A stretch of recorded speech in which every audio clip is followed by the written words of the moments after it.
Hi అండి. Welcome back to happy recipes. నేను మీ స్వప్నని. ఈరోజు వీడియోలో సమ్మర్ వచ్చేసింది కదండీ! సమ్మర్‌లో అందరూ పాపడాలు, వడియాలు పెట్టుకుంటారు. అలాగే కొంతమందికి అపార్ట్మెంట్‌లో ఉన్న వాళ్ళకి ఎండ ఉండదు కదా! అలాంటి వాళ్ళ కోసం ఒక రకమైన పాపడాలు చూపిస్తున్నాను. అలాగే ఎవ్వరు చూపించని కొత్తిమీర వడియాలు కూడా చూపిస్తున్నానండి. బియ్యం పిండితో చేసుకునే ఈ పాపడాలు చాలా బావుంటాయి. టేస్ట్ కూడా చేసుకోవడం కూడా చాలా ఈజీ. ఇక్కడ ముందుగా చూపించబోయేది కొత్తిమీర వడియాలండి. కొత్తిమీరతో చేసుకునే ఈ వడియాలు చాలా టేస్టీగా ఉంటాయి. సంవత్సరం అంతా కూడా నిల్వ ఉంటాయి. తప్పకుండా ట్రై చేయండి. లేట్ చేయకుండా వీడియోలోకెళ్ళి చూసేయండి మరి. ముందుగా ఒక గిన్నె తీసుకొని దాంట్లోకి నేనిక్కడ రేషన్ రైసే తీసుకుంటున్నానండి. వాటిని ఒక 3 గ్లాసులు తీసుకుంటున్నాను. ఇలా 3 గ్లాసుల రైస్‌కి కరెక్ట్‌గా ఏదైనా ఒకటి కొలతగా పెట్టుకుంటే మనం వాటర్ పోసుకోవడానికి కరెక్ట్‌గా ఉంటుందనమాట. ఇప్పుడు ఈ బియ్యంని 4, 5 సార్లు బాగా కడుక్కోవాలి. రేషన్ బియ్యం కాబట్టి కొంచెం డస్ట్ ఉంటుంది కదా! బాగా కడుక్కున్నాక అవి మునిగే వరకు నీళ్లు పోసి నానబెట్టుకోవాలి. నేనిక్కడ మార్నింగ్ పెడతాను కాబట్టి బియ్యంని నైటే నానబెట్టుకున్నాను. మీరు ఎవరైనా మార్నింగ్ పెట్టాలంటే నైటే నానబెట్టుకోండి. ఏదైనా గ్లాస్‌తో కరెక్ట్‌గా మెజర్ చేసుకొని నానబెట్టుకోండి. నేను ఉదయం చూపిస్తున్నాను చూడండి. బియ్యం బాగా నానిపోయాయి కదా!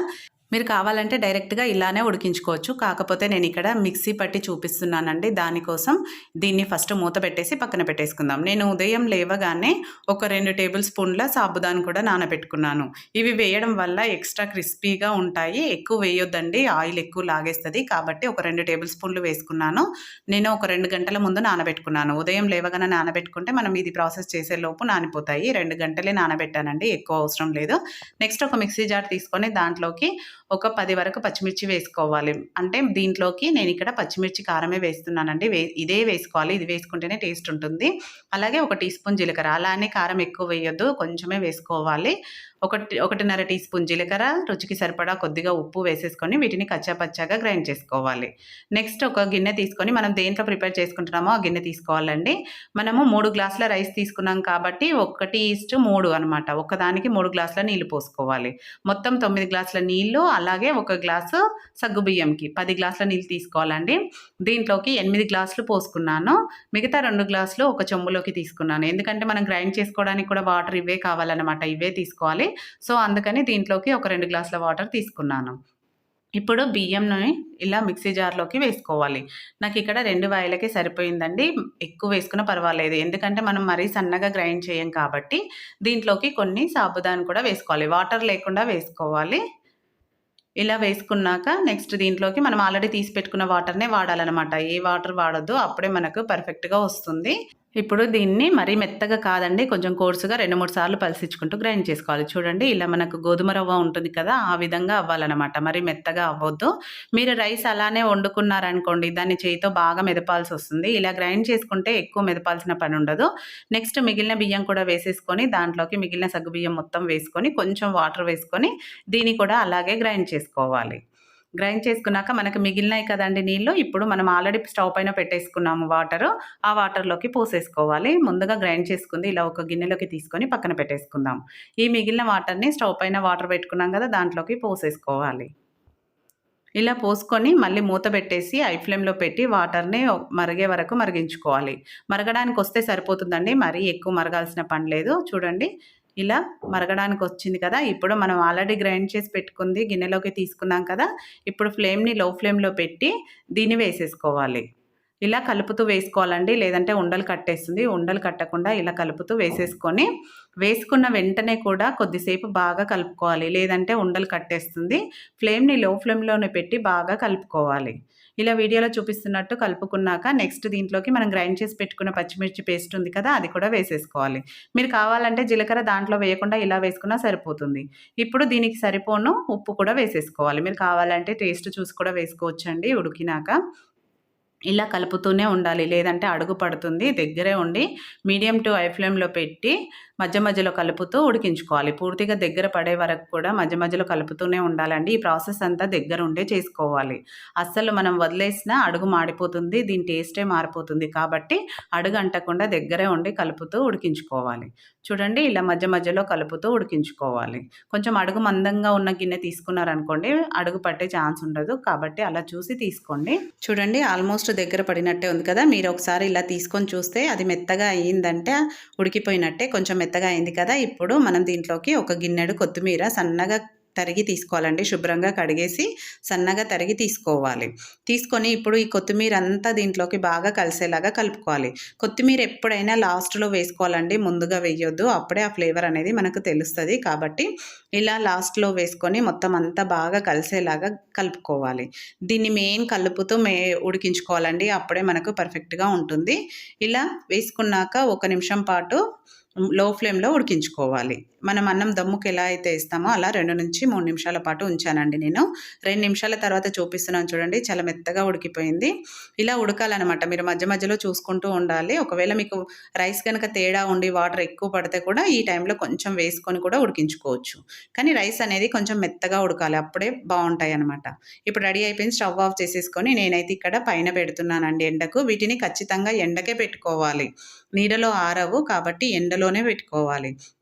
ఇది వేడిగా ఉంది కాబట్టి నేను ముందుగా ఒక బేసన్లోకి తీసుకుంటున్నాను. కొంచెం కొంచెంగా తీసుకొని మిగిలింది ఆరిపోయినట్టు కాకుండా మూత పెట్టేసి పక్కన పెట్టేసుకోవాలి. ఇలా తీసుకున్న దాన్ని చెంచాతో పూర్తిగా చల్లారే వరకు చల్లార్చుకోవాలి. ఎందుకంటే మనం చేయితో పెట్టుకుంటాం కాబట్టి చేయికి వేడి తగులుతుంది. సో అందుకని ఇలా చల్లారే వరకు ఒక గిన్నెలో వేసుకొని పెట్టుకున్నాను. నేను ఆల్రెడీ కవర్ పరిచి పెట్టుకున్నానండి పైన. కవర్లో పెట్టుకోవచ్చు ఈజీగా, దేంట్లో పెట్టినా మనకి ఈజీగా వస్తాయి. ఇలా కొంచెం చల్లారాక చేతికి వాటర్ని అప్లై చేసుకోవాలి. మనం చేయి పైనే ఒత్తుకొని పెట్టుకుంటున్నాం కాబట్టి ఇలా చేయికి వాటర్ అప్లై చేసుకుంటే ఇది అంటుకోకుండా ఉంటుంది. మీరు ఎంత సైజులో చేయాలనుకుంటున్నారో అంత ముద్ద తీసుకోవాలి. ఇలా రౌండ్ బాల్ లాగా చేసేసి చేతిలో ఇలా ఒత్తుకోవడమే. మరీ సన్నగా ఉండొద్దు, అలానే మందంగా ఉండొద్దండి. ఇలా వీడియోలో చూపిస్తున్నట్టు ఈ విధంగా ఉండాలి. ఇలా చేసేసుకొని కవర్ పైన పెట్టేసుకోవడమే. మీకు ఒకవేళ లావుగా అనిపించింది అనుకోండి, కవర్ పైన పెట్టాక కూడా ఒత్తుకోవచ్చు. చూడండి, ఇలా వీడియోలో చూపిస్తున్నట్టు ఈ విధంగా ఒత్తుకోవచ్చు. ఇలానే మిగతాదంతా కొంచెం కొంచెంగా తీసుకొని ఒత్తేసుకోవడమే.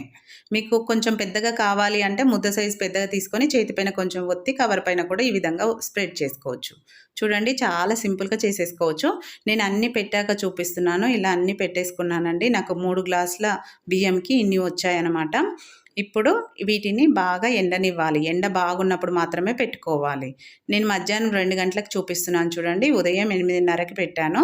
మధ్యాహ్నం వరకు ఈ మాత్రం ఎండిపోయాయి. అలాగే ఇవి కొంచెం లావుగా ఉంటాయి కాబట్టి మనం మధ్యాహ్నంకి ఇలా రెండో వైపుకు తిప్పుకోవాలి.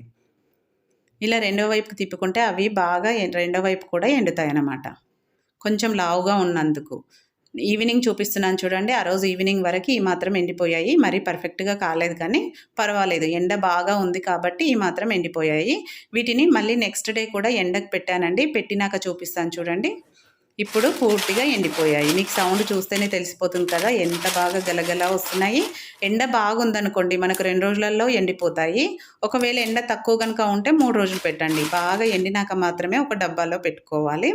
వీటిని నేను ఇక్కడ ఫ్రై చేసి చూపిస్తాను చూడండి. స్టవ్ పైన ఆయిల్ పెట్టుకొని, ఆయిల్ అనేది ఫ్రై చేసుకోవడానికి బాగా వేడిగా ఉండాలి. అప్పుడే ఇవి బాగా ఫ్రై అవుతాయి.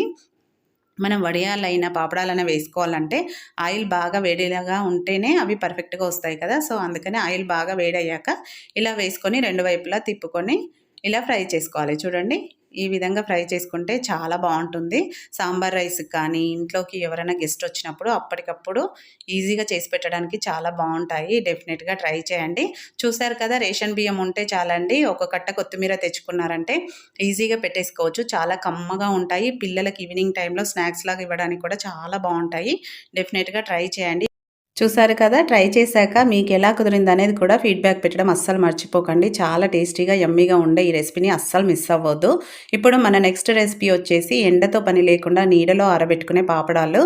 చాలా ఈజీగా చేసేసుకోవచ్చండి. ఎక్కువ టైం పట్టదు. వీటికి తక్కువ టైంలోనే అయిపోతాయి. లేట్ చేయకుండా చూసేయండి. మరి ముందుగా నేను ఇక్కడ 1 కప్పు రవ్వ తీసుకున్నానండి. రవ్వ ఉప్మా రవ్వ అంటారు కదా, అది 1 కప్పు తీసుకున్నాను. మీరు ఏదైనా 1 కప్పు కానీ గ్లాస్ కానీ గిన్నె కానీ దేంతోనైనా కరెక్ట్గా మెజర్ చేసుకోండి.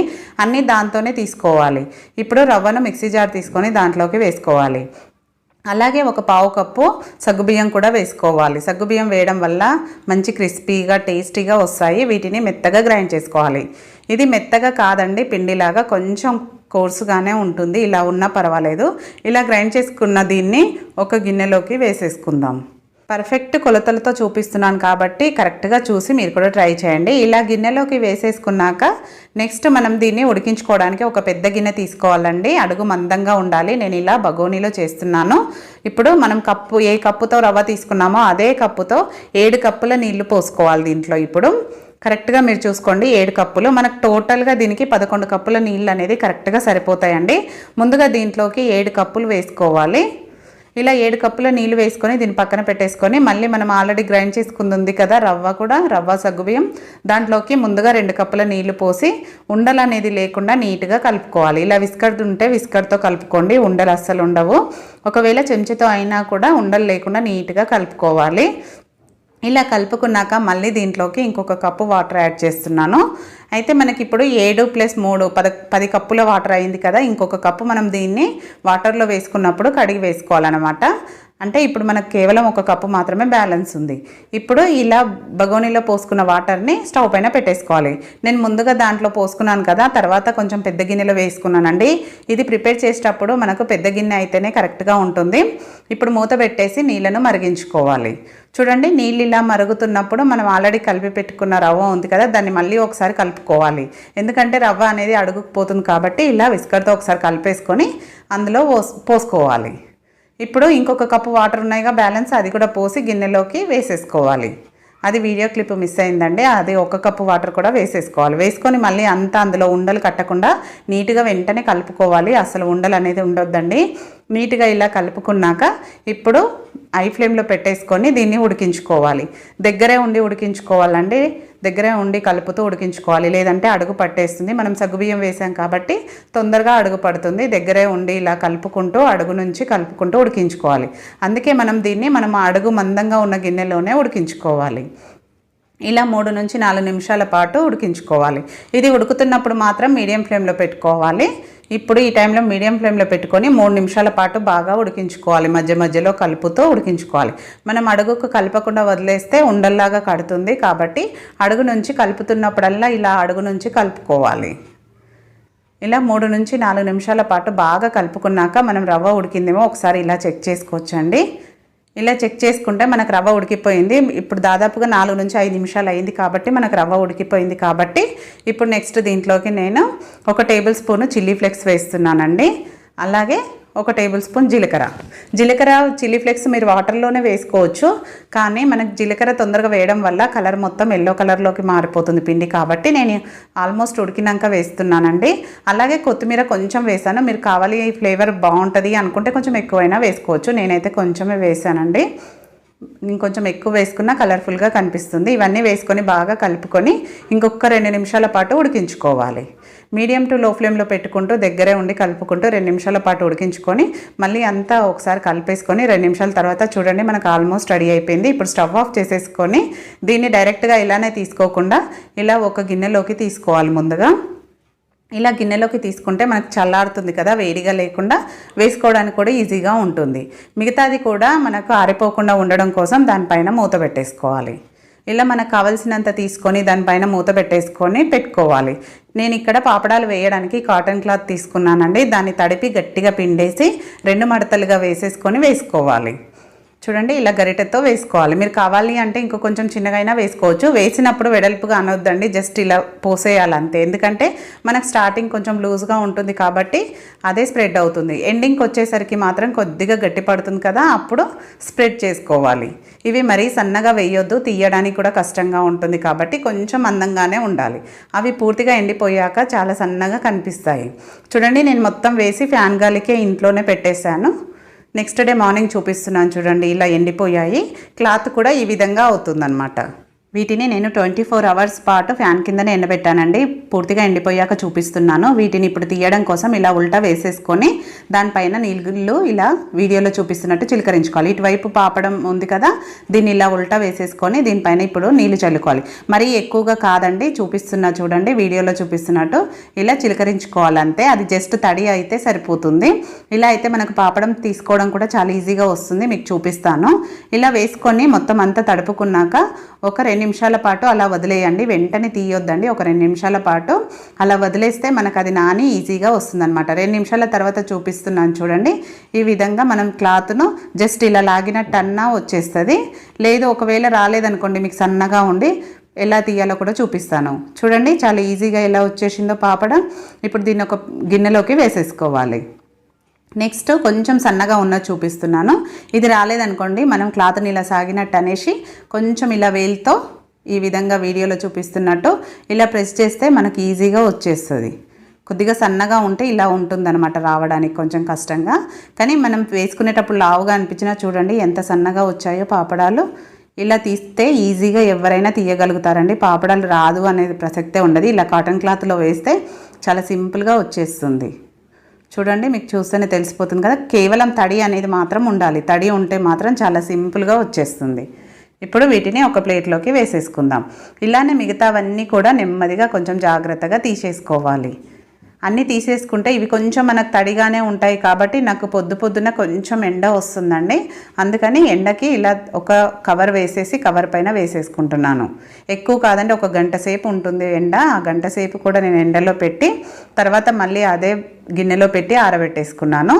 ఇంకొక రోజు మొత్తం ఇలా ఆరబెట్టేసి నెక్స్ట్ డే చూపిస్తాను చూడండి, మీకు పూర్తిగా ఎండిపోతాయి. అంటే మనం పెట్టిన నెక్స్ట్ డే కాకుండా 3 డేస్కి ఈ విధంగా అయ్యాయి అన్నమాట, క్రిస్పీగా. చూస్తే తెలిసిపోతుంది కదా ఎంత కలర్ఫుల్గా ఉన్నాయో. చాలా క్రిస్పీగా ఉన్నాయి. అలాగే మనం ఒకవేళ స్టోర్ చేయాలనుకుంటే మాత్రం ఖచ్చితంగా ఒక రోజు ఒక 2 గంటలైనా ఎండలో పెట్టుకోవాలండి. అప్పుడే మనకు సంవత్సరం అంతా నిల్వ ఉంటాయి. మొత్తం ఫ్యాన్ కింద ఆరబెట్టుకొని 1 గంట 2 గంటలు ఎండలో పెట్టుకుంటే సరిపోతుంది. ఇప్పుడు నేను ఫ్రై చేసి కూడా చూపిస్తాను చూడండి. మనకు సైజ్ కూడా ఎంత పెద్దగా అవుతుందో. పాపడం చాలా బాగుంటాయి, టేస్ట్ కూడా క్రిస్పీగా. డెఫినెట్గా ఈసారి నేను చూపించినట్టు మీరు కూడా ట్రై చేయండి, ఈజీగా చేయగలుగుతారు. ఇలా ఫ్రై చేసుకున్నవి మనం సాంబార్ రైస్కి దేనికైనా పిల్లలకి ఈవినింగ్ టైంలో వేసి ఇవ్వడానికి కూడా టేస్ట్ కూడా చాలా బాగుంటాయండి. మీరు ఇంకా కావాలంటే దీంట్లో పచ్చిమిర్చి పేస్ట్ కూడా యాడ్ చేసుకోవచ్చు. అలా వేసుకున్నా కూడా బాగుంటుంది. అలాగే నువ్వులు కూడా వేసుకోవచ్చు. చూడండి ఎంత క్రిస్పీగా వచ్చాయో. చూసారు కదా. వీడియో నచ్చితే లైక్ చేయండి, షేర్ చేయండి, సబ్స్క్రైబ్ చేసుకోవడం మాత్రం మర్చిపోకండి. Thank you for watching.